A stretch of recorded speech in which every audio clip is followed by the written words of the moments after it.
Hudson? Who's winning? You're gonna win? He's gonna win. He's definitely gonna win. ANDRÉA BURNS.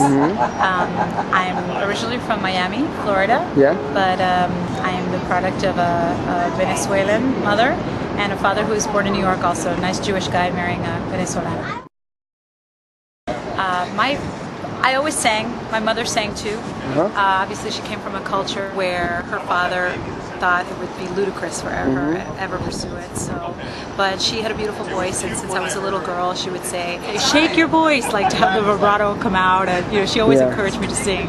But my father actually loved musicals, so he would always have the videos of the old musicals playing, like Oklahoma and The King and I, and showed me them at a young age, and I fell in love pretty early and knew very young that that was the way I wanted to express myself. Musical theater. Musical theater. Yeah, but you also have a CD, right?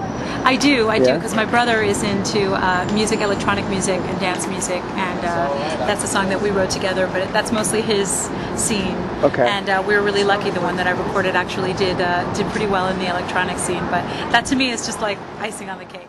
You know? But your passion is musical theater. Always has been. What age did you actually start working in musical theater? I was 18 years old. I had, of course, planned to go to college and conservatory program, school and everything, but I wanted to know, what it would be like to go to an audition in New York, because ever since I was a little girl, I had dreams of moving to New York and being, a Broadway performer. So I said, I'm in school, I'm not going to do it for real, but let me go to the audition and see what it's like. And so I went to the audition, and I haven't taken a lot of dance classes at the time, but I was so lucky because I went to a performing arts high school. And they had taught us the original choreography to America. Okay. So even though I never considered myself a great dancer, I was dancing a lot, and I was certainly good enough knowing the choreography to keep making the cuts in the thing. And then finally, they asked me to sing, which I think made a lot of the other dancers nervous, and for me it was like, thank God. And I went, and at the time I was so young, and I had these big hoop earrings, and my lips red and trying to look all old and sophisticated, and I went and washed my face and put on my little dress, and I sang soprano for them, and I got cast as the Maria understudy in the European tour of West Side Story. I had an incredible experience when I was the understudy, because they usually don't rehearse understudies until opening happens. The woman playing Maria lost her voice in opening week, and I went on in the role of Maria with no rehearsal, but because I had always loved the movie, I knew that movie inside out, I was ready. You love it because you felt identified with it? Or? I did. Well, in every way. I felt like I identified with it as a Latin person. I identified with it as a lover of New York City. I identified with it as somebody who loved the musical theater art form, and to me, it's as good as it gets. When I finally went out to play the role of Maria, there was another guy playing Tony, but he was leaving in a few weeks. They hired a new guy, and it was the man who is now my husband, Peter Flynn, playing Tony. So we met that way too. So West Side Story has had so many gifts for me. To have married my Tony, yes, it's very romantic, of course. But for me, I think because I had worked with a lot of wonderful actors who had played Tony before, I had so fallen in love with this person. I was so taken with that. And so I fell in love with him really more as a person, and then I was very lucky to be playing that part opposite of him on stage. Being with someone in the business has been a blessing, because I always say that if you are someone who has chosen to do this is your lover. This is the first love of your life. So if you choose someone to devote your life to, the fact that they also have that love, that mistress, whoever that is, that they can understand sometimes when they take a back seat, or when they don't. There's certainly times I have chosen my marriage over a certain job because it would take me too far away for too long. But a lot of the times when I say, oh, Peter, I have this opportunity, he says, how can you pass it up? Because he is as passionate about the same things as I am. I think that I decided to get pregnant finally at a time where I had felt that I had hit all of the goals that I had set for myself at a very young age, being a teenager in Miami, going, I'm going to move to New York, I'm going to be on Broadway, and I want to work with such and such, and all these things. And I've been very blessed to have even done some of my dream roles and everything. Finally, we decided, to expand the family. I knew that I always wanted to do that, and I felt like I was ready, so we did. Yes, it does change everything, because first of all, the amount of love that you feel for this human being that you bring into the earth, someone that you take how I feel about what I do, and then you take meeting somebody who feels the same way about that too. So that's like a whole other level of love. And then you have a human being that you brought on the earth that is made from that mutual love of life. The thing that has been the most thrilling is watching what Hudson's life is like here as a son of parents in the business in New York City. I think of all the years that I spent in my bedroom soñando, dreaming of this life, what it would be like to live here, and for Hudson it's just another day of his life. He's so lucky to, he hangs out backstage with me and knows a lot of the members of the cast of any show I do, and we always have this joke that Hudson hasn't learned yet that everybody in the world doesn't have a beautiful voice.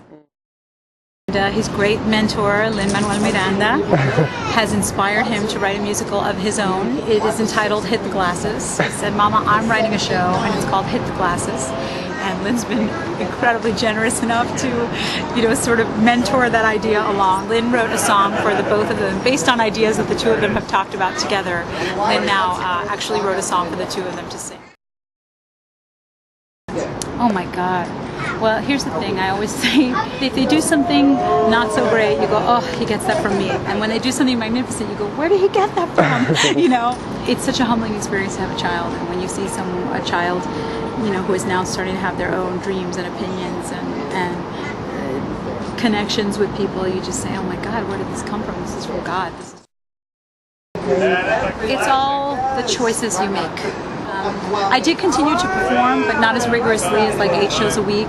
It was important for me to stay home, and also I found that I just didn't have the energy in the very beginning to be doing both at the same time. A lot of mothers will say this, that once they have a baby, all of the priorities change, and I've had a lot of friends who are in the business who said, I don't think I want to be in the business anymore, I want to focus more on being a mother, and I respect that very much. What I felt happened to me was, once I had a baby, I believe that every mother has an experience where they realize they know what they want and who they are and what they want their lives to be.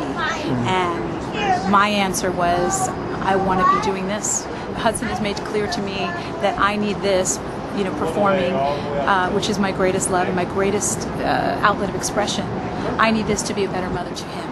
It's so exciting to see him see my joy at doing a show, or to get so excited about the same music that I'm getting as excited about at rehearsal. So I think for me personally, it makes me a better mom. By the way, if I didn't have the support of my incredible husband, who is also the other half of the equation, it would be much more difficult.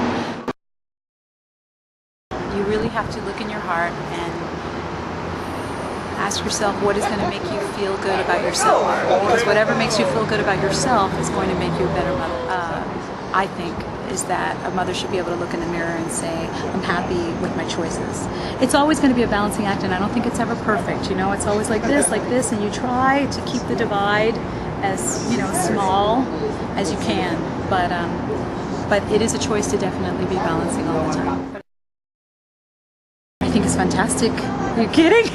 Why? I think it's wonderful. I love what it stands for, in the sense that it's celebrating the individuality of each one of those people, but especially coming from a Latin background. I think whenever you're part of any ethnic background, you tend to be stereotyped into one kind of a person, or people think they know where you're coming from, and what REvolución Latina is doing, which is so beautiful, is showing you so many different kinds of people that have so many different colors inside, that are just not the one kinds of note that you think of, oh, well, this is what a Latin performer is. We're all individuals, and it's celebrating the individuality of each one of those people. But a show like In the Heights also is doing something like that. Yes. I think a lot of people are surprised that they're not seeing one typical Latin American experience. You're seeing Latins who live in an uptown neighborhood of New York who are sharing also the same turf, but they're from, you have Puerto Ricanos and Dominicanos and different kinds of Latin backgrounds, and that they're not all one thing, and they do relate to each other in different ways. I think a lot of non-Latins are surprised to be seeing that for the first time.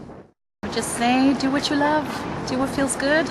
That's it. Thank you for your time. Thank you. Thank you very much. Say bye-bye, Papa. When this whole world starts getting me down, and people are just too much for me to face,